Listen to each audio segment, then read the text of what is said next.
है 9 to 10:30 you will be having your chemistry class. तो Saturday का आपका जो शेड्यूल है वो सेम है। फिजिक्स की क्लास बहुत अच्छी होगी, मतलब थर्मोडायनामिक्स के अच्छे अच्छे क्वेश्चंस हम सॉल्व करेंगे, और बाकी सारे सब्जेक्ट्स की क्लासेस में भी बहुत सारे क्वेश्चन सॉल्व होंगे, रिविजन क्लासेस होनी है, तो प्लीज डोंट, ठीक है। और संडे का शेड्यूल ये है कि बायो या मैथ्स जो सब्जेक्ट आपके पास है उसकी class will be from 9 to 10:30 AM। जो बच्चे मॉर्निंग की क्लास नहीं ले सकते उनके लिए एक इवनिंग का स्लॉट भी हमने रखा है 5 to 6:30 PM का, ठीक है। 5 to 6:30 आप अपनी क्लास ले लेना अगर वाला स्लॉट जमता है तो, वरना जिन बच्चों के पास मैथ्स और बायोलॉजी दोनों है वो लोग भी ये वाली क्लास ले सकते हैं, ठीक है। ये स्केड्यूल में तो कोई दिक्कत नहीं है ना? चलो वेरी गुड। अब इसके साथ में जो डायग्राम बना रखा है वो एक्सक्यूज मी मैम, हाँ बेटा, मैम बायो की संडे को होगी? हाँ बेटा, मैथ्स या बायो जो भी क्लास है वो आपकी संडे को होगी, ओके मैम। ठीक है बेटा। इस संडे को इसलिए रख रहे हैं क्योंकि ना सैटरडे को शाम के टाइम पे 4 to 5, 5 to 6 बहुत सारे बच्चे अवेलेबल नहीं रहते, तो फिर या उनकी वो क्लास मिस हो जाएगी, ठीक है। तो मैथ्स या बायोलॉजी की क्लास जो है अपनी वो सुबह ले सकते हो 9 to 10:30, और उसके बाद अपना टेस्ट दे सकते हो, ठीक है बेटा। इसके साथ में जो डायग्राम लगा रखा है वो भी सब बच्चे समझो, इसको इंस्पिरेशन की तरह यूज करो। एक है आपकी कंसिस्टेंट लैडर, एक है आपकी इनकंसिस्टेंट लैडर। तो अगर सपोज कोई, मैं आपको दो बच्चों को एग्जांपल लेती हूँ कि एक बहुत ही ब्राइट स्टूडेंट है बट वो इनकंसिस्टेंट है, ठीक है। एक बहुत ब्राइट स्टूडेंट है बट वो इनकंसिस्टेंट है, उसको मतलब नहीं पढ़ पा रहा है वो बच्चा, नहीं पढ़ पा रही है वो बच्ची, बहुत अक्ल है उसमें बट फिर भी वो नहीं पढ़ पा रहा है, तो बेटा उसका मार्क्स इतने अच्छे नहीं आएंगे। अगर कोई बच्चा इनकंसिस्टेंट होगा तो चाहे वो ब्राइट है चाहे वो वीक है, उसके मार्क्स अच्छे नहीं आएंगे। और अगर आप कंसिस्टेंट होगे, अगर आप कंसिस्टेंट होंगे तब आपके मार्क्स बहुत अच्छे आ पाएंगे। कंसिस्टेंट का मतलब क्या है? रोज पढ़ना, एक स्केड्यूल बनाना, हर दिन का कुछ ना कुछ चैप्टर कवर करना, हर दिन कुछ ना कुछ क्वेश्चन सॉल्व करना, तो वो होता है ना practice makes a person perfect. तो यही सिचुएशन यहाँ पे भी लग रही है कि अगर आप कंसिस्टेंट रहोगे, प्रैक्टिस करते रहोगे, तो आपकी परफॉर्मेंस जेन्युइनली अच्छी ही रहेगी और कोई ऑप्शन ही नहीं बचेगा, ठीक है। तो इसीलिए हम बार बार आप लोगों को बोलते हैं कि टेस्ट भी दो, क्लासेस भी अटेंड करो, अगर क्लास मिस हो रही है तो रिकॉर्डिंग देख लो, नोट से पढ़ाई करो, बट कंटिन्यूअसली रिवीजन वगैरह सब चीजों की आपके लिए जरूरी है। हम लोग आपकी क्लासेस ले सकते हैं, बाकी क्लासेस के बाद कितना एफर्ट पुट इन करना है, कितनी प्रैक्टिस करनी है, वो सब चीजें आप बच्चों के हाथ में है, ठीक है बेटा। तो अच्छे से एफर्ट पुट करो, अच्छे से प्रैक्टिस करो और आपकी सारी चीजें अच्छे से हो पाएंगी। All right, so now ma'am let us move. हाँ बेटा। मैम एक बार ही जब हमारा फिजिक्स का ये पूरा सिलेबस कंप्लीट हम्म। हो जाए, क्या टर्म 1 का भी थोड़ा सा रिवीजन होगा? हाँ बेटा, मैं यही ट्राई करूंगी कि जब फिजिक्स का सिलेबस खत्म होएगा ना तो टर्म 1 का सीधा हम चैप्टर उठाएंगे रोटेशन, क्योंकि रोटेशन चैप्टर में आपका motion in 1D, motion in 2D, बाकी सब चीजें रिवाइज हो जाती हैं, ठीक है। तो वो वाले चैप्टर उठा के हम क्वेश्चन सॉल्व करने शुरू करेंगे, कॉन्सेप्ट्स उसके थोड़े से अंडरस्टैंड करेंगे ताकि आपको सारी चीजें समझ में आ जाए, बट वो मैम रिविजन क्लास की तरह ही चलेगा। 15 फरवरी से पेपर है। आपकी डेट शीट आ गई? एक बार मुझे डेट शीट बताओ क्या क्या आई है सब सब्जेक्ट्स की। मैम 15 को फिजिक्स 15 है। को आप एक फिजिक्स बार है। एक काम करो छोटा सा कि टेक्स्ट कर दो, मतलब ये जो है ना मैसेज वाला बॉक्स उसमें टेक्स्ट कर दो। मैम आपको व्हाट्सएप पे, हाँ व्हाट्सएप पे सेंड कर दो, वो और भी बढ़िया है। 15 को फिजिक्स का पेपर है आपका, इस बार तो जल्दी हो गया फिजिक्स का पेपर फिर। मैम बायोलॉजी में छुट्टियां दी है ना 19। अच्छा 15 को फिजिक्स है, फिर 19 को आप बोल रहे हो बायो का पेपर है? मैम बायोलॉजी ने 19 छुट्टियां दी हैं। हैं? Yes ma'am. क्यों मैम 19 छुट्टियां? 28 को केमिस्ट्री है, उसके बाद 17 को डायरेक्ट बायोलॉजी है। यार फिर क्या फायदा हुआ? सच आप बायो के पेपर के बाद अगर कोई पेपर होता तो उसकी पढ़ाई कर लेते इतने दिनों में तो आपके खत्म कब हो रहे हैं बेटा? When are your exams ending? Ma'am 17 अच्छा मार्च। 17 मार्च को फिर लास्ट पेपर है ना आपका, मतलब यस मैम। ठीक है, मतलब 15 फरवरी से लेकर 17 मार्च तक के पेपर हैं आपके। और प्रैक्टिकल्स वगैरह की डेट शीट आई है आपकी? अच्छा प्रैक्टिकल्स की डेट शीट नहीं आई है, ठीक है। चलो बेटा एक बार मुझे कोई भी बच्चा मेरे व्हाट्सएप नंबर पे टेक्स्ट कर देना कि क्या डेट शीट है, ताकि वो मैं आगे बाकी टीचर्स को भी फॉरवर्ड कर दूंगी, ठीक है। उसी हिसाब से आपका स्केड्यूल, उसी हिसाब से आपकी रिविजन वगैरह सारी चीजें हम प्लान आउट करेंगे। All right, so now let us move forward बेटा, इसमें हम आगे चलते हैं। ऑसिलेशंस की आज थर्ड क्लास है आपकी। ऑसिलेशंस में मैं बार बार आपको बोल रही हूँ कि जो सिंपल हार्मोनिक मोशन वाला पार्ट है that is very very important, तो इसीलिए उसको मैं इतना डिटेल से इतना टाइम लेके एक्सप्लेन कर रही हूँ, क्योंकि कोई भी आपका एंट्रेंस एग्जाम में उसमें यही वाला पार्ट जो है वो सबसे इंपॉर्टेंट रहता है इस पूरे चैप्टर में। तो अगर आपको ये वाली चीजें समझ में आ जाएंगी तो बाद में कुछ बचेगा नहीं इस चैप्टर में समझने वाला। और आज की क्लास में भी हम एसएचएम को ही कंटिन्यू करेंगे। कल हमने एसएचएम की इक्वेशन डिराइव करी थी, right? We derived the equation for SHM. तो आज हम इस इक्वेशन को डीपली स्टडी करेंगे। Today we will understand this equation, अच्छे से इस इक्वेशन को हम समझेंगे और जो भी आपकी टर्म्स हैं जो रिलेटेड रहती हैं एसएचएम से उनको हम समझेंगे। एम्पलीट्यूड क्या होता है, फेज क्या होता है, टाइम पीरियड क्या होता है, फ्रीक्वेंसी क्या होती है, एंगुलर फ्रीक्वेंसी क्या होती है, ये सारी की सारी चीजें हम स्टडी करेंगे। ठीक है, हमारे को अगर टाइम मिला तो अगेन हम एसएचएम और यूनिफॉर्म सर्कुलर मोशन के बारे में भी सीखेंगे। फोर्स लॉ भी हमें कवर करना है और एनर्जी के बारे में भी कवर करना है। ठीक है बेटा, एक बार मैं कवर कर देती हूँ पिछली कल की क्लास में हमने क्या किया था। हाँ, वहां पे फर्स्ट लेक्चर चल रहा था मीनू, असल में दिक्कत वही चल रही है बेटा। कल की क्लास में जो सबसे मेजर चीज हमने डिराइव करी थी वो आप समझ लो कि कल की क्लास में हमने एसएचएम की जो इक्वेशन है वो निकाली थी। ठीक है, हमने एसएचएम की इक्वेशन डिराइव करी थी और हमने देखा था कि एक्स हमारा क्या आ रहा है, A sine omega T plus delta. ठीक है, इसके मैं आपको नोट्स आपके ग्रुप में भेज चुकी हूँ। अगर आपको क्लासेस में डिस्क्रिपेंसी दिखती है ना बेटा मीनू, तो आप क्लास के बाद ही मैं नोट्स भेज देती हूँ, एक बार वो नोट्स खोल के भी देख लिया करो कि हाँ क्या क्या चीजें डिस्कस हुई है, ताकि आपको रफ आइडिया लग जाए। क्योंकि 2-4 दिनों में रिकॉर्डिंग्स आ जाती हैं, बट तब तक आपको आइडिया लग जाएगा कि क्या डिस्कस हो रहा है। तो ये वाली जो इक्वेशन है ना बच्चा, वो हमने डिराइव करी थी। आज की क्लास में हम इसी इक्वेशन को फर्दर समझना चाहते हैं। ठीक है, तो यही हुआ था कल की क्लास में मेजर, ये इक्वेशन हमने डिराइव करी थी, इसके बेस्ड क्वेश्चंस हमने सॉल्व किए थे। तो आज की क्लास में अब इसको हम समझना चाहते हैं। हमने देखा था कि ये आपकी डिस्प्लेसमेंट की इक्वेशन होती है। Alright, good evening everyone, good evening बेटा। चलो, तो अब आ जाओ आगे। सबसे पहले डिस्प्लेसमेंट तो बच्चों को पता चली गई कि डिस्प्लेसमेंट कैसे लिखते हैं, है ना? डिस्प्लेसमेंट तो बच्चों को पता चली गई कि मैम एक्स ऑफ टी जो होता है वो हम लिख सकते हैं A amplitude of sine omega T plus this. ठीक है, इस तरीके से आप डिस्प्लेसमेंट को रिप्रेजेंट करते हो। कभी कभी आप ऐसा भी देखोगे कि y को रिप्रेजेंट कर रखा है as a cos omega T plus delta. कभी कभी आप देखोगे कि x को cos के टर्म्स में कर रखा है, y को sin के टर्म्स में कर रखा है। तो सारी बुक्स में अलग अलग तरीके से एक्सप्रेशंस कर रखे हैं, बट हर जगह पे आता यही है कि a sin omega T plus delta रहता है, या फिर a sin omega T plus five not. एक बार मैं इसका स्क्रीनशॉट ले लेती हूँ, बच्चे ने डेट शीट भेजी है, थैंक यू सो मच बेटा। ऑलराइट, तो डिस्प्लेसमेंट का मतलब बड़ा ही सिंपल है कि जनरल डिस्प्लेसमेंट की ये इक्वेशन रहती है।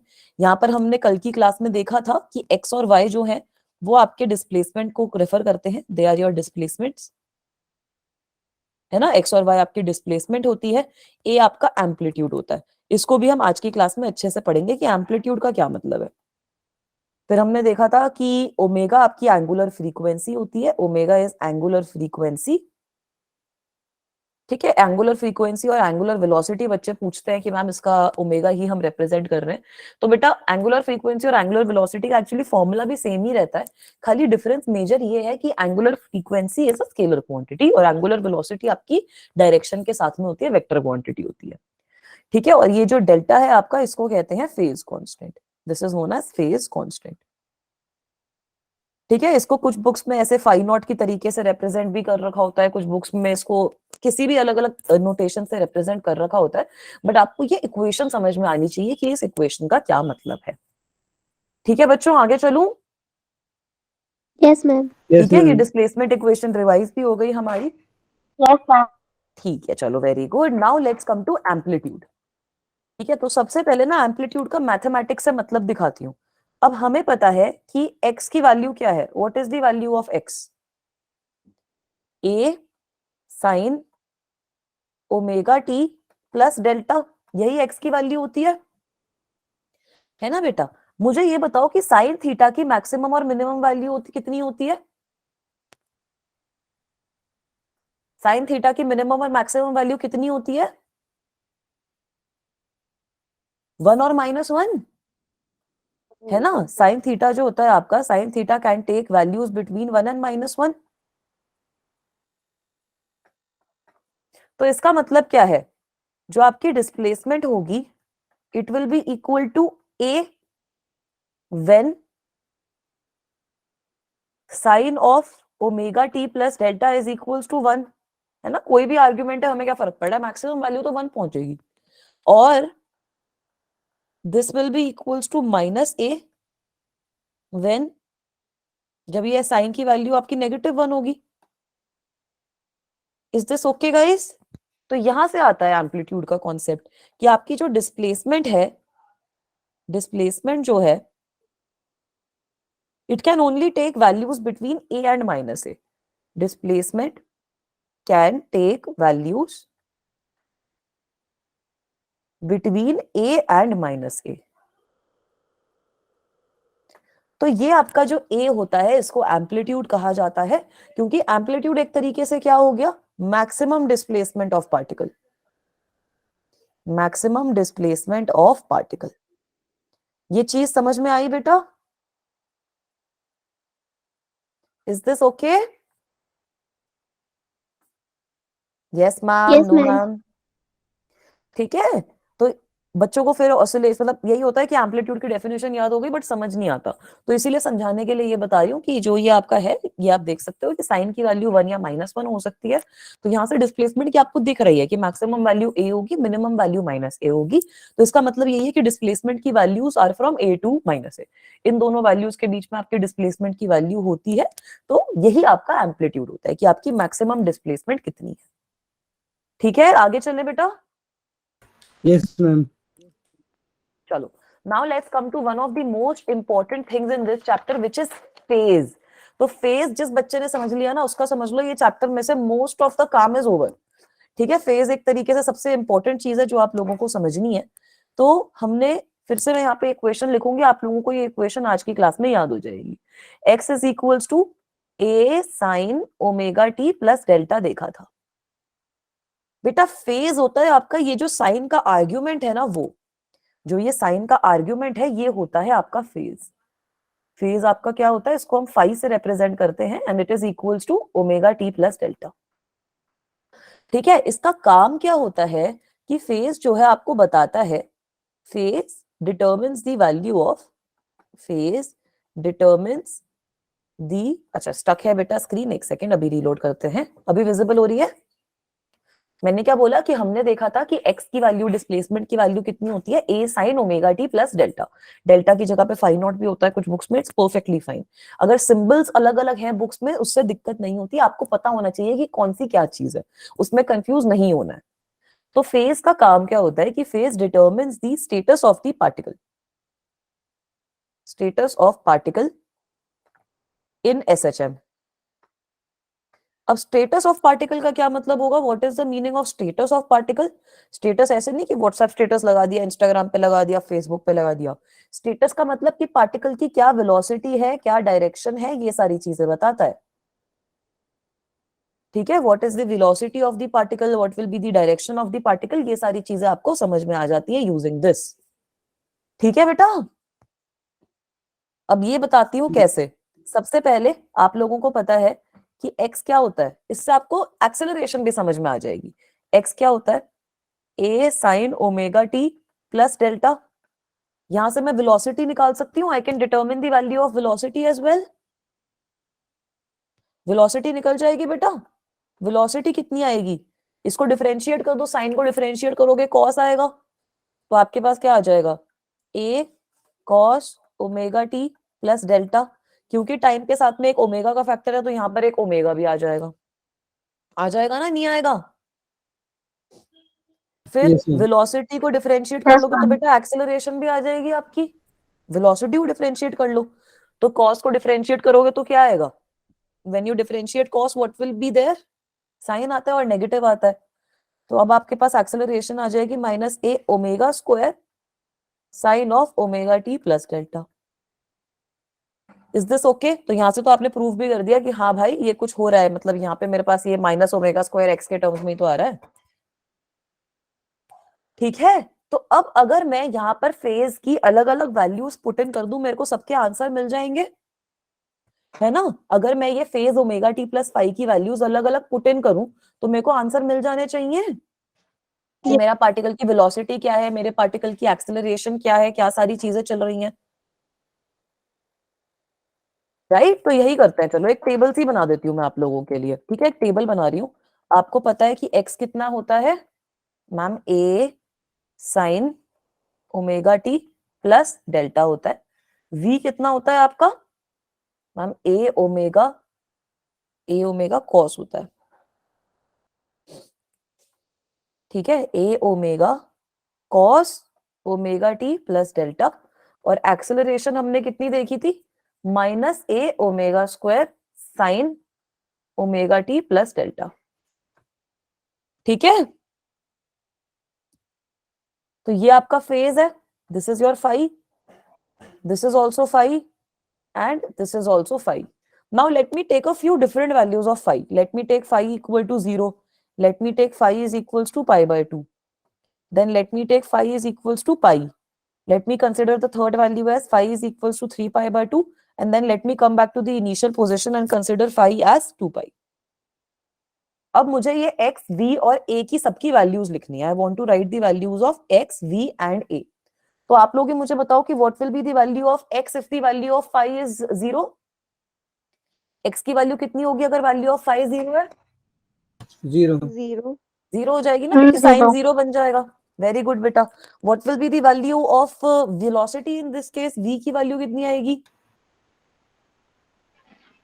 1 cos ओमेगा टी 1 हो जाएगा। फिर cos ओमेगा टी को a ओमेगा के साथ भी तो मल्टीप्लाई करोगे ना, तो वेलोसिटी की वैल्यू आ जाएगी a ओमेगा, ठीक है। और एक्सेलरेशन कितनी हो जाएगी? फाई की वैल्यू जब 0 होगी तब हाँ, फाई की वैल्यू 0 होगी तो cos फाई 1 हो जाएगा ना बेटा, है ना। फाई की वैल्यू जब 0 होगी तो cos फाई की वैल्यू 1 नहीं होती। तो एक्सेलरेशन की वैल्यू मतलब वेलोसिटी की वैल्यू a ओमेगा हो जाएगी ना। अब एक्सेलरेशन की वैल्यू 0 हो जाएगी जैसे ही साइन की वैल्यू 0 पुट करोगे, एक्सेलरेशन 0 आ गई। तो अब ये देखो कि जैसे ही मैंने फाई की कुछ वैल्यू पुट इन करी, उससे मुझे डिस्प्लेसमेंट भी पता चल गई, वेलोसिटी भी पता चल गई, एक्सेलरेशन भी पता चल गई। सिमिलरली अगर मैं पाई बाय 2 की बात करूं तो साइन पाई बाय 2 आपका 1 होता है। एक्स की क्या वैल्यू हो गई? एक्स की वैल्यू कितनी हो गई? ए। वेलोसिटी की वैल्यू कितनी हो जाएगी अगर मैंने फाई को पाई बाय 2 पुट करा? cos पाई बाय 2 0 होता है ना, तो 0 हो जाएगी। और एक्सेलरेशन कितनी हो जाएगी? Minus A omega square. बिल्कुल सही, माइनस ए ओमेगा स्क्वायर। फिर से साइन वाली टर्म आपकी 1 है, ठीक है। तो एक्सेलरेशन और एक्स का तो देख लेना, जो भी आपके पास एक्स आएगा उसको माइनस ओमेगा स्क्वायर से मल्टीप्लाई कर दो, वही एक्सेलरेशन आ जाएगी। यही तो होता है यार एसएचएम, ये सारे मैथमेटिक्स तो कर ही सकते हो अब आप लोग। अब अगर फाई की वैल्यू पाई के इक्वल है तब क्या होगा? What will be the value of X? Minus A. सोचो फिर से, साइन पाई कितना होता है? ए होगा। साइन पाई 1 थोड़ी होता है, साइन पाई 0 होता है। Sine 180 degree, yes ma'am. Yes ma'am. है ना। साइन पाई आपका 0 हो जाता है ना। कॉस पाई कितना होता है? -1। तो कितनी वैल्यू आ जाएगी वेलोसिटी की? माइनस ए ओमेगा, ठीक है। अब एक्सेलरेशन की कितनी वैल्यू होगी? 0, है ना। x 0, acceleration 0। अगर मैं 3 पाई बाय 2 लेती हूँ तो क्या वैल्यू हो जाएगी x की? What is the value of sine 3 pi by 2? Sine 270 degrees. Sine 270 degrees कितना होता है? -1। तो x की वैल्यू आ जाएगी -a के बराबर, ठीक है। और वेलोसिटी कितनी हो जाएगी? 0, क्योंकि फिर से भाई यहाँ पे cos 0 हो जाएगा ना आपका। एक्सेलरेशन कितनी हो जाएगी? एक्सेलरेशन भी देखो यहाँ पे मैक्सिमम आ रही है। स्क्रीन स्टक है क्या बेटा? विजिबल है सबको screen? Yes ma'am visible. Shrishi बेटा एक बार रिफ्रेश करो बच्चा, ठीक है। एक्सेलरेशन कितनी आ जाएगी? -a को ओमेगा स्क्वायर से, माइनस ओमेगा स्क्वायर से अगर मल्टीप्लाई करूंगी, साइन की वैल्यू होती है -1, तो एक्सेलरेशन आ जाएगी a omega square. Is this okay guys? यहां तक सब हो मेरे साथ? ये टेबल बन रही है सबकी? सब कॉपीज में नोट डाउन करते रहो, ये टेबल अच्छी टेबल है, सब समझ में आ जाता है पूरा एसएचएम, ठीक है।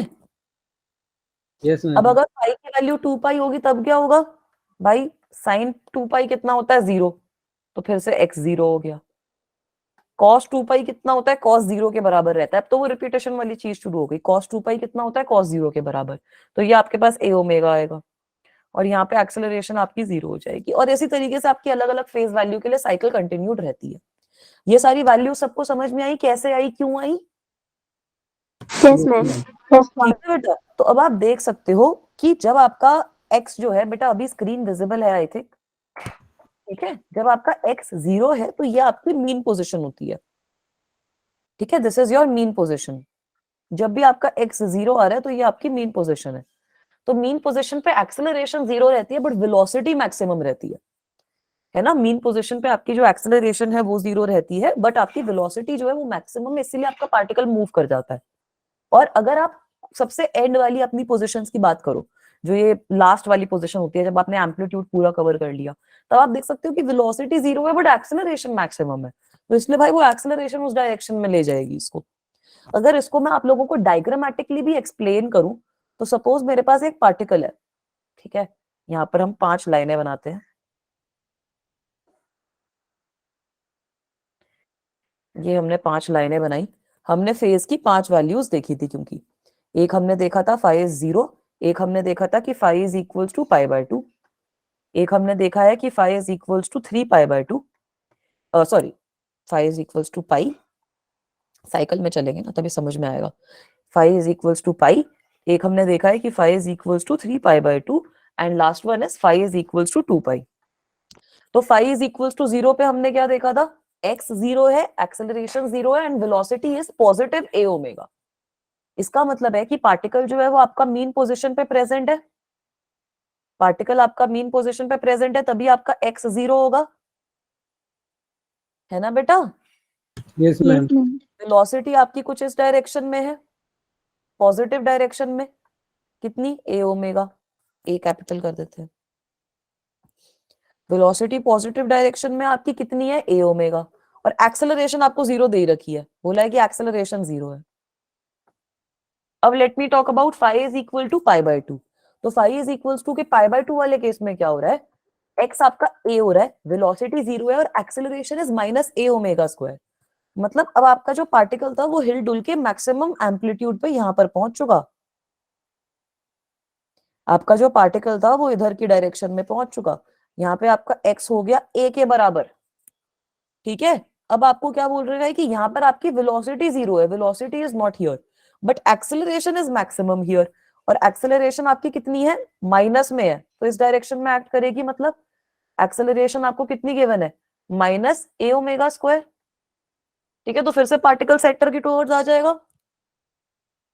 फिर से पार्टिकल अब सेंटर की टुवर्ड्स आ जाएगा। ये पूरा मोशन समझ में आ रहा है, यस मैम। ठीक है। अब आपका पार्टिकल फाई कितना हो गया, पाई के बराबर, पाई के बराबर हुआ तो x 0 हो गया, वेलोसिटी हो गई माइनस a ओमेगा और एक्सेलरेशन आपकी 0 हो गई।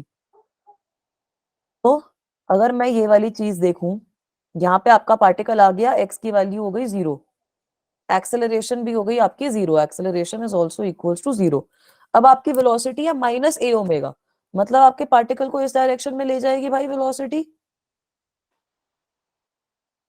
है ना। Velocity is equals to minus a omega, तो पार्टिकल इस डायरेक्शन में चलेगा,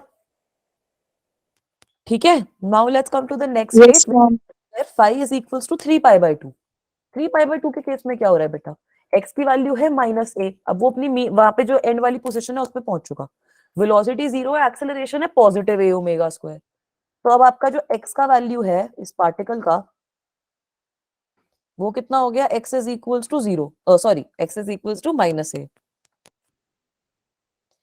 ठीक है, यहाँ पर आपकी x की वैल्यू कितनी हो गई, x is equal to minus a in this case.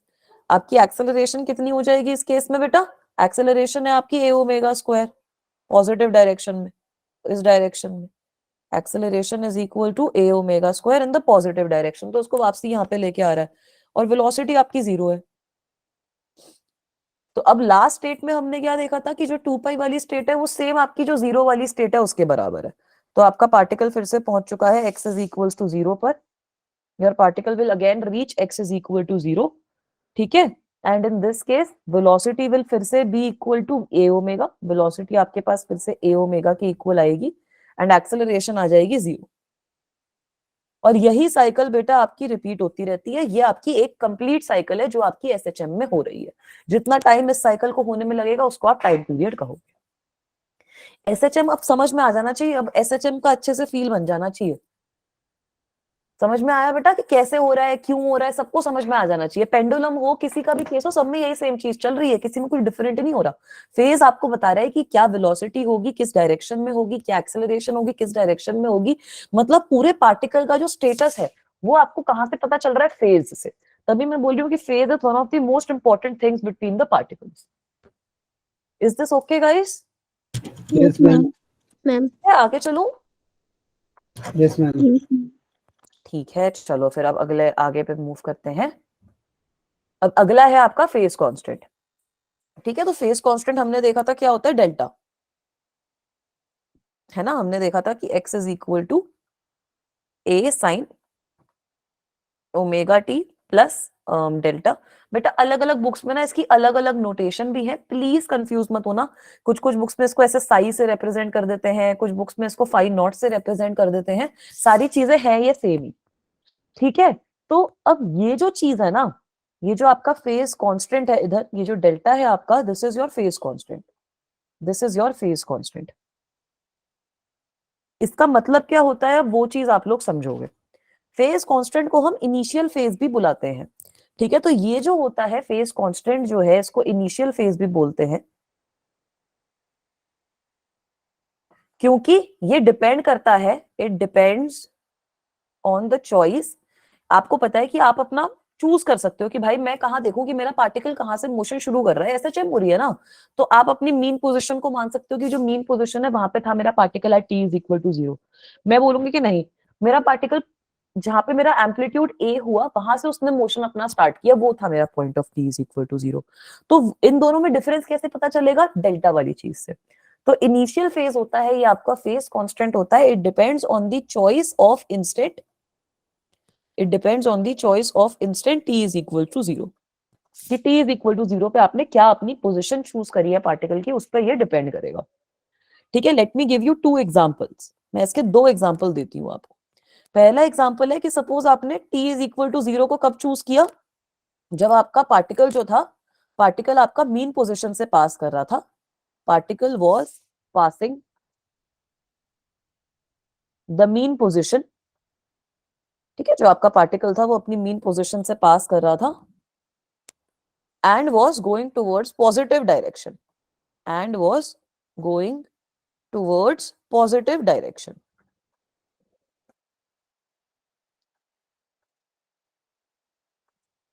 ठीक है, आपने बोला कि ये हो रहा है मेरे साथ t इज इक्वल्स टू 0 के केस पे। तो ऐसा कब होता है? व्हेन दिस इज हैपनिंग कि पार्टिकल आपका मेन पोजीशन से पास कर रहा हो और वो पॉजिटिव डायरेक्शन की टुवर्ड्स जा रहा हो। कौन से फेज में ऐसा हो रहा था? In which phase was it happening? कि पार्टिकल मेन पोजीशन से पास कर रहा है, 0 पे हो रहा है ना, फर्स्ट 0 वाले पे, फाइव। है ना, फाई इज इक्वल टू 0। तो इसका मतलब क्या हो गया? आपकी फाई की वैल्यू कितनी होनी चाहिए? 0 के बराबर, which means that omega T plus delta should be equal to 0।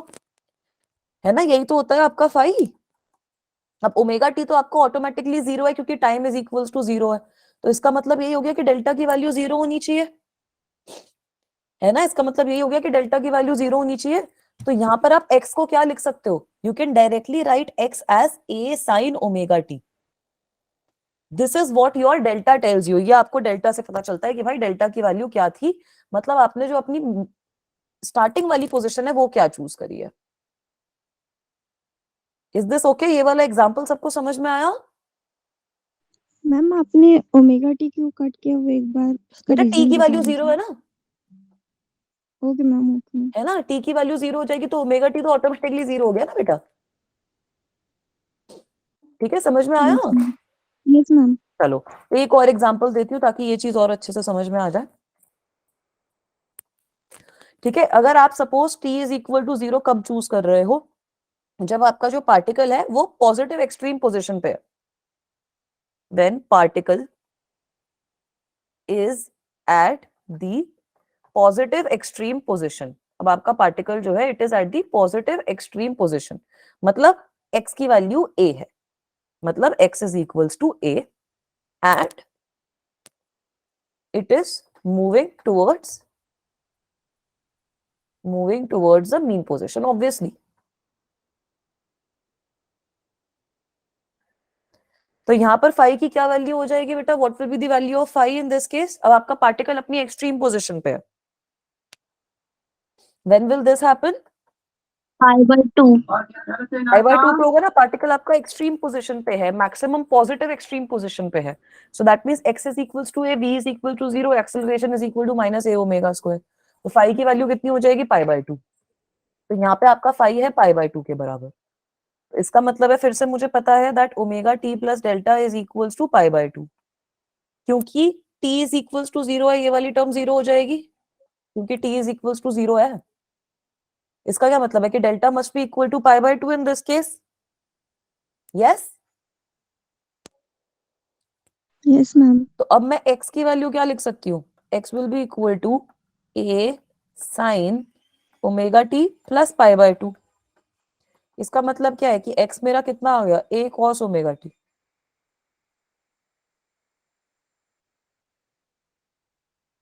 ठीक है, समझ में आया कि फेज कांस्टेंट का मतलब क्या है? ये फेज कांस्टेंट इंपॉर्टेंट क्यों है हम लोगों के लिए पढ़ना? ठीक है, फेज आपको बता रहा है कि आपका पार्टिकल कहाँ है, क्या कर रहा है, उसका स्टेटस क्या है, एक्सेलरेशन क्या है, वेलोसिटी क्या है, डायरेक्शन क्या है, सब आपको फेज बता रहा है.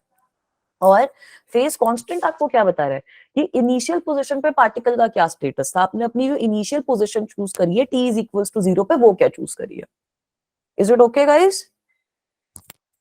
Yes ma'am. आगे Yes. चलते हैं. Yes ma'am. ठीक है, अब आगे चलते हैं. अगली अगली चीज है बेटा आपकी टाइम पीरियड. तो टाइम पीरियड समझना मुश्किल नहीं है. टाइम पीरियड आपको पता ही है, टाइम पीरियड का मतलब क्या होता है? What is the meaning of time period? सोचो. अच्छा, it is the time taken to complete. एक साइकिल कंप्लीट होती है बिल्कुल ऑसिलेशन सही बेटा. It is the time taken to complete one cycle of oscillation, या फिर वन ऑसिलेशन, कुछ भी लिख लो. ठीक है, जो आपका टाइम लिया है किसी भी बॉडी ने टू कंप्लीट वन ऑसिलेशन, उसको टाइम पीरियड कहते हैं. या फिर आप ऐसे भी बोल सकते हो, पहले हमने यही पढ़ा था कि भाई जितने टाइम बाद वो जो अपनी बॉडी है वो अपना मोशन रिपीट करने लग जाए. रिपीट का मतलब क्या है? वो सेम मतलब सेम जगह पे भी हो, एक्स भी सेम हो, वेलोसिटी भी सेम हो, एक्सेलरेशन भी सेम हो, तीनों चीजें सेम होनी चाहिए. ठीक है, तो अब हमने ये देखा था. फिर से एक्स वाला एक्सप्रेशन लिख रही हूँ, बच्चों को बोल रही हूँ आज की क्लास के बाद रट जाना चाहिए वो वाला, a sine omega T plus delta. All right. अब इस एक्सप्रेशन में अगर t आपका टाइम पीरियड है, if t is time period, तो इसका मतलब यही है कि x at time t must be equals to x at t plus t. यही तो मतलब है इसका. यस या नो? है ना? तो यहां से क्या हो जाएगा? आपके पास क्या आएगा कि x which is equal to a sine of omega t plus delta, this must also be equal to a sine of omega t plus delta. यही हमने पीरियोडिक मोशन के केस में भी किया था. तो ये कितना हो गया? a sine of omega t plus delta plus omega t. And when will this happen? This will only happen if omega t is equal to 2 pi. ये तभी तो होगा जब ओमेगा t की वैल्यू 2 pi के बराबर है. यस या नो? Yes, ma'am. ठीक है, तो यहाँ से आप देख सकते हो आपके पास क्या आ जाएगा, that omega T must be equal to 2 pi. T capital रहेगा. All right, omega capital T must be equal to 2 pi. ठीक है, this must be equal to 2 pi. और अब आप यहाँ पे और भी क्या लिख सकते हो कि जो टी है उसकी 2-3 वैल्यूज लिख लो. It is equal to 2 pi upon omega, क्योंकि आप लोगों को याद है that omega is equal to under root K upon M. तो टी को आप एक और तरीके से कैसे लिख सकते हो कि it is 2 pi under root of M upon K. So you can note down both of these values. Is this okay guys? थोड़ा सा क्लियर हो रहा है एसएचएम का मतलब, ये जो भी इक्वेशंस वगैरह हम पढ़ रहे हैं समझ में आ रहा है ना? कंफ्यूजन तो नहीं हो रही? Yes, ma'am. ठीक है, आगे चलूं? Yes ma'am. Yes ma'am. चलो, वेरी गुड. अब आ जाओ फ्रीक्वेंसी पे. फ्रीक्वेंसी का मतलब क्या होता है? फ्रीक्वेंसी का मतलब क्या होता है बेटा? Number of oscillations. फ्रीक्वेंसी कितनी हो गई, कितनी ऑसिलेशंस हो रही हैं? Number of oscillations made by the particle in 1 second, है ना? ये तो होता है फ्रीक्वेंसी का मतलब। तो फ्रीक्वेंसी का एक्सप्रेशन होता है ये, this is the expression for frequency. इसको डिनोट हम न्यू से करते हैं। ये जो ये v है थोड़ा सा ऐसा अटपटा सा v, इस तरीके से इसको डिनोट करते हैं, इसको हम कहते हैं म्यू। ऑल राइट, इसकी यूनिट क्या होगी? What will be the SI unit? SI unit क्या होगी बेटा फ्रीक्वेंसी की? Ma'am m0 l0 t-1। हाँ, दे तो आपकी डायमेंशन हो गई m0 l0 t-1। तो एसआई यूनिट कितनी हो गई? s⁻⁻1 second inverse. ठीक है, और क्योंकि जिस साइंटिस्ट ने इसको डिस्कवर किया था उसका नाम कुछ हर्ट्ज था, मुझे फर्स्ट नेम याद नहीं है, his name was hertz, so that is why इसकी एसआई यूनिट्स को हर्ट्ज से भी रिप्रेजेंट किया जाता है। ऑल राइट, इसमें हमने कुछ नया नहीं पढ़ा, is this okay? Yes ma'am. ठीक है, तो फ्री आप एक और तरीके से लिख सकते हो, क्योंकि ये 1/t है, सो दैट मींस t की वैल्यू आपको पता है कितनी होती है, 2π/ω, so I can write it as ω/2π, so this is also equals to 1/2π √k/m। कुछ कुछ जगहों पे ये एक्सप्रेशन यूज होता है, बच्चे बहुत कंफ्यूज हो जाते हैं कि मैम ये क्या हो गया, so you can note this down as well. Is it okay guys? Is it okay? Yes yes ma'am. Ma'am. चलो, now let's come to the next thing which is angular frequency. तो इस chapter में angular frequency के बारे में हम लोगों ने बहुत चीजें सुन ली हैं, तो आप लोग ये बताओ कि what is the meaning of angular frequency. अभी तक क्या समझ में आया आपको?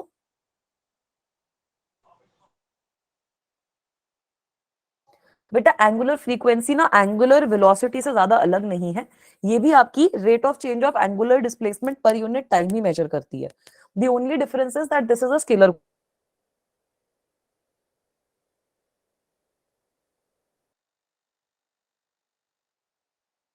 Of change of angular displacement ही मेजर कर रही है ये per unit time, rate of change of angular displacement per unit time. ठीक है, ये भी यही सेम चीज मेजर कर रही है, बस मेजर डिफरेंस क्या है कि ये आपकी एक स्केलर क्वांटिटी होती है, इसकी कोई डायरेक्शन नहीं होती। So this is the major difference between angular frequency and angular.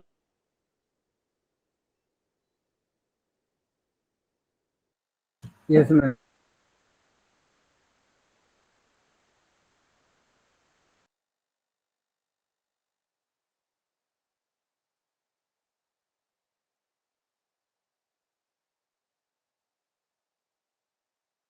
आप लिख सकते हो। इसकी एसआई यूनिट कितनी हो जाएगी? What will be the SI unit in this case? SI unit कितनी हो जाएगी बेटा? इसकी एसआई यूनिट होती है रेडियन पर सेकंड। ठीक है, रेडियन पर सेकंड में इसको मेजर किया जाता है। Is that okay guys? यहां तक सबको क्लियर है सारी चीजें? Yes ma'am. मैम यस पक्का? मैम। ठीक है, रेडियन पर सेकंड। हाँ रेडियन पर सेकंड होती है इसकी एसआई यूनिट। एंगल के टर्म्स में मेजर कर रहे हो ना, एंगुलर डिस्प्लेसमेंट की एसआई यूनिट रेडियन के टर्म्स में आती है ना बेटा, तो इसको आप देख रहे हो rate of change of angular displacement, so that will be radiance पर second. All right, okay ma'am. Okay ma'am, very good. Now let's move forward. अब वेलोसिटी का मतलब, वेलोसिटी तो हमने देख ही लिया, dx/dt के बराबर होता है। अगर x की वैल्यू है आपकी a sin omega t plus ये जो भी ये फाई है, वैसे इसको डेल्टा लिख लो, कुछ भी लिख लो, तो वेलोसिटी की क्या वैल्यू आ जाएगी? a omega cos omega t plus psi, या फिर delta, what ever you guys can write. ठीक है, ऑल्सो हमने एक अपनी जब कल डेरिवेशन करी थी उसमें ये वाला एक्सप्रेशन भी देखा था, ये सबसे इंपॉर्टेंट एक्सप्रेशन है, that velocity is equals to omega under root of a square minus x square. ये आया कहां से है? अगर आप ओमेगा को इंटीग्रेट करते हो, if you are integrating omega, तब आपके पास ये एक्सप्रेशन आता है जैसा हमने कल देखा था। Sorry, if you are integrating acceleration, अगर आप एक्सेलरेशन को इंटीग्रेट करते हो कि acceleration is equals to minus omega square x, तब आपके पास ये वाला एक्सप्रेशन आता है। This is something we saw yesterday. Is that okay guys? Yes ma'am. ठीक है, तो अब एक मेजर चीज आपको ये देखनी है कि अगर आप मीन पोजीशन की बात करते हो तो मीन पोजीशन पे आपकी वेलोसिटी मैक्सिमम होती है, है ना, मीन पोजीशन पे आपका फाई जो होता है, आपका जो कॉस की वैल्यू रहती है वो आपकी मैक्सिमम होती है। So that is why mean position पे आपकी वेलोसिटी मैक्सिमम होती है और एक्सट्रीम पोजीशंस पे आपकी वेलोसिटी जीरो होती है। ठीक है, so this is also something which you can note down कि when your x is equals to 0 तब आपकी जो वेलोसिटी है that is maximum, v max is equals to a omega होता है आपके पास, और एक्सट्रीम पोजीशंस पे आपके पास वेलोसिटी जो होती है वो जीरो रहती है। ठीक है, इसकी डायरेक्शन भी मीन पोजीशन पे कहाँ होती है, डायरेक्शन इसकी होती है टुवर्ड्स द एक्सट्रीम।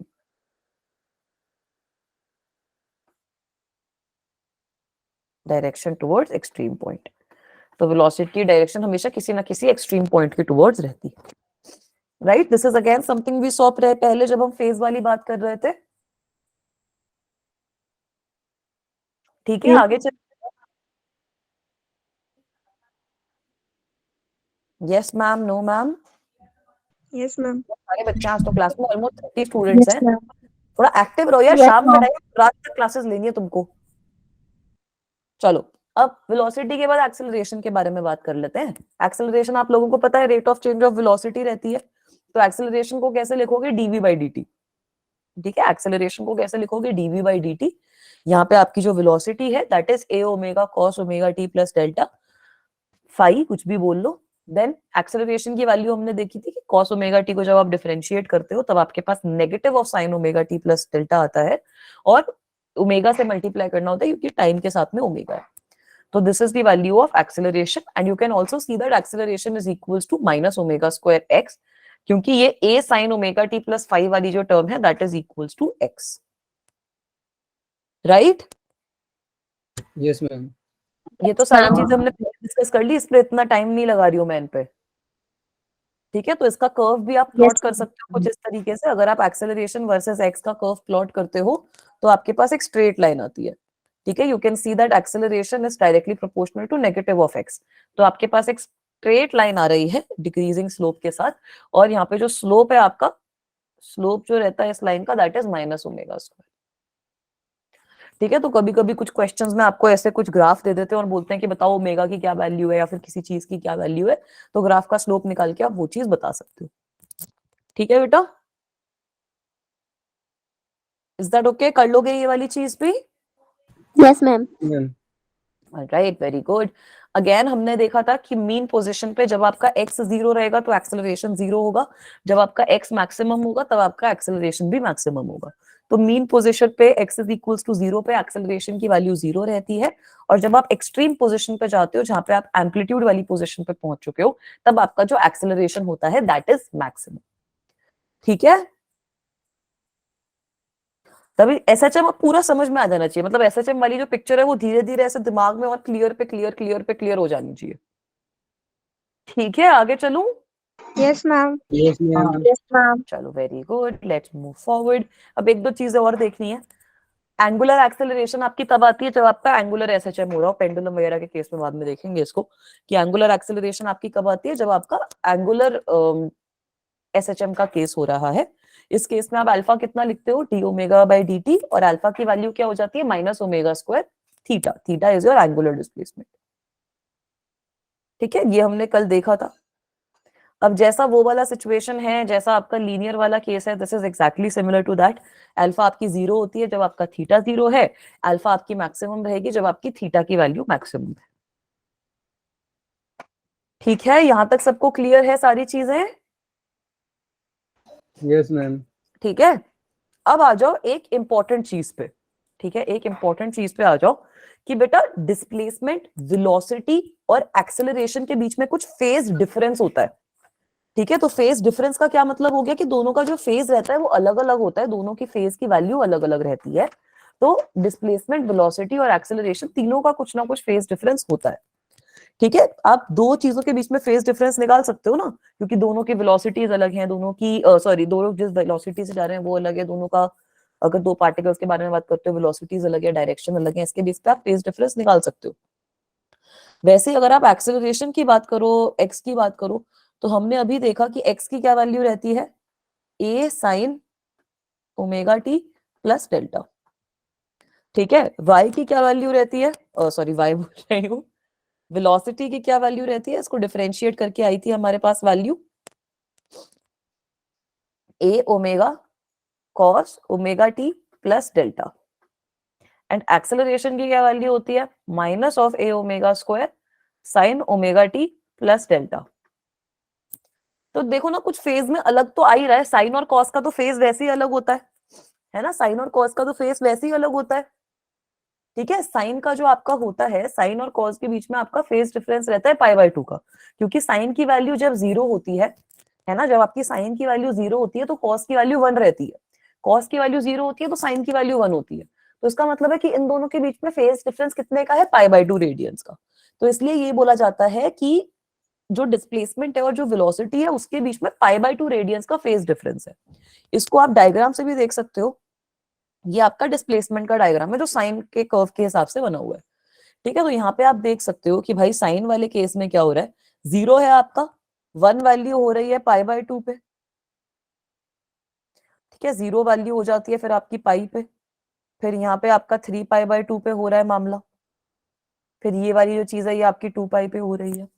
अगर आप यही सेम ग्राफ देखो वेलोसिटी का, तो वेलोसिटी का ग्राफ अब कुछ ऐसे बनेगा, है ना। वेलोसिटी की वैल्यू 0 पे कितनी है, a ओमेगा, 0 पे उसकी मैक्सिमम वैल्यू है, π/2 पे वो 0 हो गया, ठीक है, फिर 3π/2 पे वो फिर से मैक्सिमम हो गया। तो इसका मतलब क्या है कि अगर मैं ये वाले कर्व को, ये π/2 वाला पार्ट हटा दूं, अगर आप खुद ही इमेजिन करो ये π/2 वाला पार्ट मैंने हटा दिया और इस कर्व को π/2 आगे से अगर मैंने शिफ्ट किया, तो वही सेम कर्व बन जाएगा जो वेलोसिटी का है ना, वही सेम कर्व बन जाएगा जो वेलोसिटी का है। तो इसीलिए बोला जाता है कि डिस्प्लेसमेंट और वेलोसिटी जो है उनके बीच में π/2 रेडियंस का फेज डिफरेंस होता है। ये चीज सबको समझ में आई? Yes ma'am.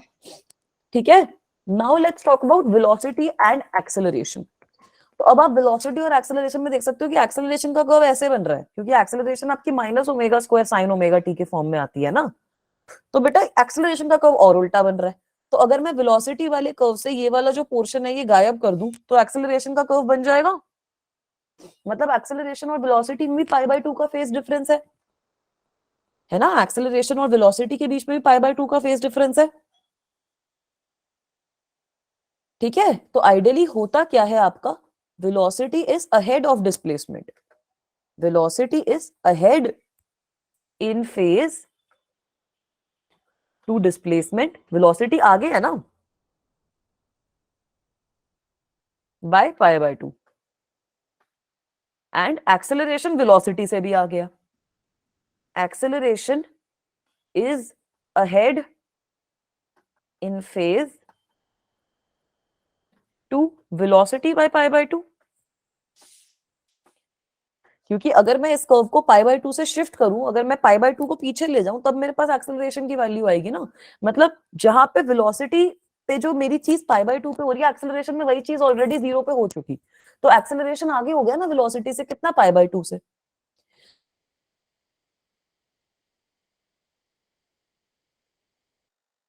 का डिफरेंस हो गया। तो एक्सेलरेशन और डिस्प्लेसमेंट जो है they are at a difference of pi to each other, उनके बीच में जो फेज डिफरेंस है वो आपका पाई रेडियंस का रहता है। इज दिस ओके गाइस, यहां तक सबको समझ में आया? Yes ma'am. पक्का? अच्छी क्लास है आज की। एसएचएम वाली चीज अब ऑलमोस्ट आपकी सारी क्लियर हो जानी चाहिए, अब एसएचएम के क्वेश्चंस भी हो जाने चाहिए, कोई दिक्कत खास नहीं रहेगी। इसके बाद हमें थोड़ी बहुत चीजें डिस्कस करनी है, थोड़ा सा स्प्रिंग के बारे में, पेंडुलम के बारे में, फोर्स लॉ, एनर्जी, ये सारी चीजें डिस्कस करनी है, and we will be done with the chapter itself. ये जो अभी 2 क्लासेस रही है हमारी, ये थोड़ी इंपॉर्टेंट रही है, ठीक है। इसके क्वेश्चन सॉल्व करें आप? Yes ma'am. चलो very good, let us solve a question. This is from NEET September 2022। ये आपका नीट सितंबर 2020 का क्वेश्चन है बेटा, तो अच्छा question, let us try to solve this. The phase difference between displacement and acceleration of a particle in simple harmonic motion is, क्या होता है बेटा फेज डिफरेंस एक्सेलरेशन में और डिस्प्लेसमेंट में? अभी पढ़ा ये जो चीज, पाई रेडियन। पाई रेडियन के बराबर पढ़ा था। कौन सा आगे होता है, ठीक है। एक्सेलरेशन आगे होता है या फिर डिस्प्लेसमेंट आगे होता है? एक्सेलरेशन। हाँ, acceleration is ahead of displacement.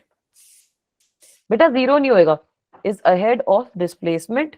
देखो ना, जब आपका डिस्प्लेसमेंट पॉजिटिव है तो एक्सेलरेशन नेगेटिव आ रहा है, तो कुछ ना कुछ फेज डिफरेंस तो है, तभी तो हो रहा है ऐसा। By pi radians. तो आपका जो फेज डिफरेंस है इस केस में that is equals to pi radians. चलो मूविंग फॉरवर्ड, एक और अच्छा क्वेश्चन है, ये वाला भी सिंपल क्वेश्चन है। The distance covered by a particle undergoing SHM in one time period is how much. अगर आपको गिवन है कि एक चीज का एम्पलीट्यूड ए के बराबर है तो कितना डिस्टेंस कवर होएगा पार्टिकल से विच इज अंडरगोइंग एसएचएम एक टाइम पीरियड के अंदर। So can you guys tell me what the right answer will be according to you all? Ma'am 2A। Okay 2A बोल रही है बच्ची, बाकी बच्चे बताओ क्या लग रहा है सही answer? Meenu is saying A, ठीक है। और बताओ बेटा, Nitika is saying B, Shreshi is saying A, Sachin is saying B, Sajiya is saying B, Megha ने भी बी बोला, इकरा ने भी बी बोला, ठीक है। मतलब 2A के लिए बहुत सारे बच्चे हैं। So let me tell you what the right answer is now. इसको इमेजिन करो ये आपका पार्टिकल है, ठीक है। ये आपकी एक पोजीशन है ए, ये आपकी एक पोजीशन है माइनस ए, ये आपका पार्टिकल है एट 0, ठीक है। तो एक ऑसिलेशन का मतलब क्या हुआ? पार्टिकल पहले इधर से इधर जाएगा, फिर पार्टिकल यहां से यहां वापसी आएगा, फिर पार्टिकल इधर से इधर जाएगा, और फिर आपका पार्टिकल यहां से यहां वापसी आएगा, फिर आपकी एक ऑसिलेशन पूरी हो जाएगी, तब ये चारों के चारों चीजें हो गई। यही होता है ना? यस या no? Yes ma'am. Yes ma'am. तो यहां से यहां तक गया, ए डिस्टेंस कवर होएगा, यहां से यहां वापसी आएगा, फिर से ए डिस्टेंस कवर होएगा, 0 से माइनस ए तक जाएगा तब ए डिस्टेंस कवर होएगा, और यहां से यहां तक वापसी आएगा तब फिर से ए डिस्टेंस नहीं कवर हो जाएगा। तो टोटल डिस्टेंस कितना हो गया? 4A। टोटल कितना हो गया बेटा? टोटल हो गया ना 4A। समझ में आया यस क्या मैम। हुआ? अच्छे से इमेजिन करके समझो। पार्टिकल पहले 0 से ए तक जाएगा तो कितना डिस्टेंस हो गया? ए। फिर ए से वापसी 0 पे आएगा, फिर से कितना डिस्टेंस हो गया? ए। अब वो 0 से माइनस ए पे जाएगा, फिर से ए डिस्टेंस कवर कर लिया, और माइनस ए से 0 पे वापसी आएगा, फिर से ए डिस्टेंस कवर कर लिया। तो total distance covered in the entire cycle will be equal to 4A। Yes? Yes, ma'am. ठीक है, this is also a question from NEET only, so this is also a good question, you can see that. All right, moving on, let's solve another question. Now this is also from 2019 NEET. तो इसका भी answer एक बार आप लोग मुझे बताओ। Average velocity of a particle executing SHM in one complete vibration is equal to how much? What will be the average velocity of a particle executing SHM in one complete vibration? बताओ बेटा क्या answer लग रहा है सही? A omega square by 2, A omega by 2, या फिर 0?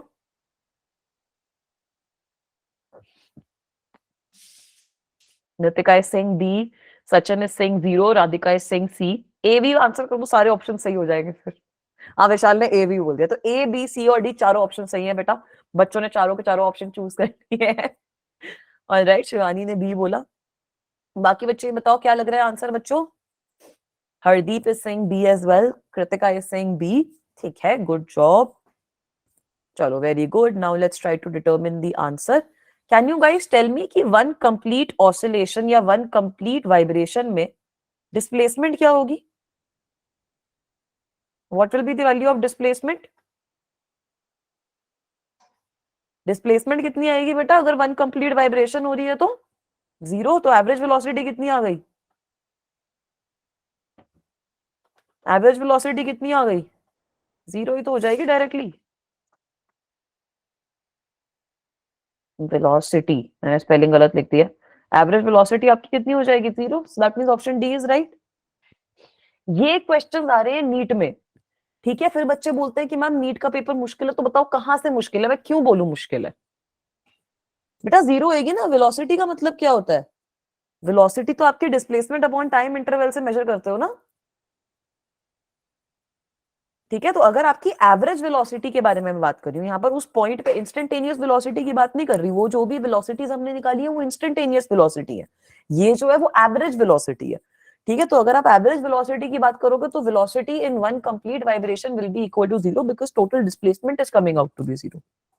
All right Vishal बेटा, ऐसा होता है ना कि अगर आप अपने घर से स्टार्ट किया आपने चलना, आप पूरा घूम फिर के वापसी घर पे आ गए, तो आपकी एवरेज वेलोसिटी 0 रहेगी। बट पूरा का पूरा पाथ जो भी आप लोगों ने कवर किया है उसके अंदर आपकी अलग अलग पॉइंट्स पे कुछ ना कुछ वेलोसिटी तो होगी ना। तो वो होती है इंस्टेंटेनियस वेलोसिटी की पाथ में किसी एक पर्टिकुलर पॉइंट पे क्या वेलोसिटी है, और जब आप पूरा घूम फिर के घर पे आ गए तब क्योंकि आपकी डिस्प्लेसमेंट जीरो है तो एवरेज वेलोसिटी जीरो हो गई। All right, let's move on to the next question. Now, this is also a good question. This question is from NCERT exemplar. So, in this question, you require good knowledge of phase. कि भाई ये phase का मतलब क्या होता है? What is the meaning of phase? अगर आपको phase समझ में आएगा तभी आप ये question कर पाओगे। तो इस question में आपको displacement versus time given है। आपको बताना है कि phase कब कब सेम है, 0 और 2 पे सेम है, 2 और 6 पे सेम है, 1 और 7 पे सेम है, या 1 और 5 पे सेम है। ठीक है, आई थिंक इसमें से 2 ऑप्शन भी आपके सही हो सकते हैं, so you can select whatever you feel are the correct options. ये चीज याद रखनी है कि फेज आपका तब सेम होएगा जब डिस्प्लेसमेंट तो सेम हो ही, ऑब्वियसली डिस्प्लेसमेंट तो सेम हो ही, बट पार्टिकल जिस डायरेक्शन में जा रहा है वो भी आपका सेम होना चाहिए। अगर मैं एक एग्जांपल दूं आप लोगों को, तो आप लोग देख सकते हो कि 0 और 2 पे, 0 और 2 पे दोनों जो डिस्प्लेसमेंट है 0 और 2 पे दोनों की वैल्यूज आपकी 0 है, 0 और 2 पे आपकी वैल्यू 0 है।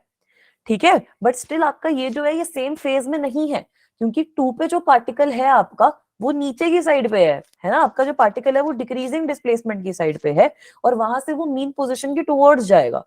0 पे जो है आपका पार्टिकल वो आपका मैक्सिमम एक्सट्रीम पोजीशन की टुवर्ड्स जा रहा है। तो दोनों भले ही 0 पे हैं, बट ये जो है आपके पार्टिकल्स ये आपके सेम फेज में नहीं है। ठीक है, चलो ये तो 0 पे भी नहीं है, ये तो मैक्सिमम वाले पे है, एक मैक्सिमम पे एक 0 पे, तो ये तो वैसे ही फेज सेम नहीं हुआ। ऑलराइट, कुछ बच्चों ने बोला D, Sachin is saying B, Nitika is saying D, तो चलो बी ऑप्शन देखते हैं। यहाँ पर आपको 2 सेकंड की बात हो रही है और 6 सेकंड की बात हो रही है। तो 2 पे भी आपका नीचे है पार्टिकल, 6 पे भी आपका पार्टिकल नीचे है। 2 पे भी आपका पार्टिकल मीन पोजीशन की टुवर्ड्स जा रहा है, 6 पे भी आपका पार्टिकल मीन पोजीशन की टुवर्ड्स जा रहा है। तो हाँ बेटा, ऑप्शन बी में तो आपका फेज सेम है, in option B the phase is same. ठीक है, ऑप्शन बी पे आपका फेज सेम है। Now let's understand what is happening at 1 and 7। ठीक है, अब हमें बोला है 1 और 7 को देखो, तो ये आपका 1 पॉइंट है, ये आपका 7 पॉइंट है। अब ये बताओ कि ये दोनों सेम फेज में है क्या? 1 और 7 दोनों आपके 0 पे हैं, दोनों केसेस में 0 डिस्प्लेसमेंट हो रही है। Are they in the same phase? 1 and 7 same phase में है? नहीं। क्यों? क्योंकि 1 के केस में क्या हो रहा है, 1 के केस में क्या हो रहा है? अच्छा, तो फिर ये गलत है बेटा option, this option is also not right, this option is not right, क्योंकि फेज इज सेम, क्योंकि phase is coming out to be the same, तो this option is not okay. ठीक है, 1 पे क्या हो रहा है, अब आपका पार्टिकल जा रहा है नेगेटिव साइड पे, मतलब आपका पार्टिकल जा रहा है जो नेगेटिव साइड है उस पे, मतलब आपका पार्टिकल कुछ इधर जा रहा है। और ये 7 वाले केस में क्या हो रहा है, what is happening in the 7th case, कि अब आपका पार्टिकल जो है वो ऊपर जाएगा, पॉजिटिव डायरेक्शन में जाएगा। तो भले ही डिस्प्लेसमेंट की वैल्यू सेम है, बट जो डायरेक्शन की वैल्यू है वो अलग है। So now let's talk about D. अब डी आ गया आपका 1 और 5। सो यस, बिल्कुल सही बोला सब बच्चों ने, जो आपका 1 और 5 है वो एक्चुअली आपके सेम फेज में है, क्योंकि 1 पे भी आपका पार्टिकल 0 पे है और 5 पे भी 0 पे है, डिस्प्लेसमेंट 0 है, और दोनों केसेस में आपका जो पार्टिकल है वो आपका मिनिमम वाली जो एक्सट्रीम है उस पे जा रहा है। तो 1 के अंदर आपका पार्टिकल कुछ इस तरीके से है और 5 वाली साइड में भी आपका पार्टिकल कुछ इसी तरीके से है। So the correct option to this question is option number D. Is this okay guys? ये सबको समझ में आया? पक्का? Yes ma'am. ठीक है, तो आज की क्लास में इतना ही पढ़ेंगे। मजा आया आज की क्लास में बेटा? ऑसिलेशन की 3 क्लासेस हो चुकी है, आई थिंक 2-3 क्लासेस और लगेंगी, मतलब अगले हफ्ते में ये चैप्टर हमारा खत्म हो जाएगा। मजा आया क्लास में आज? Yes ma'am. Yes ma'am. Yes, very good. So that's all for today's class. सब बच्चे अपनी बुक्स जरूर उठा लो, अब ये चैप्टर रिवाइज करना शुरू कर दो। ठीक है, अच्छा चैप्टर है, बढ़िया चैप्टर है, जितना आप लोगों ने समझ लिया उससे आपको बचा हुआ पूरा चैप्टर खुद ही समझ में आ जाएगा। अगर खुद एफर्ट मारोगे तो बचा हुआ पूरा चैप्टर खुद समझ में आ जाएगा, इतनी सारी चीजें आप लोग पढ़ चुके हो। ठीक है, so try to solve this chapter, try to solve questions from it as well. All right, thank you so much guys, bye bye.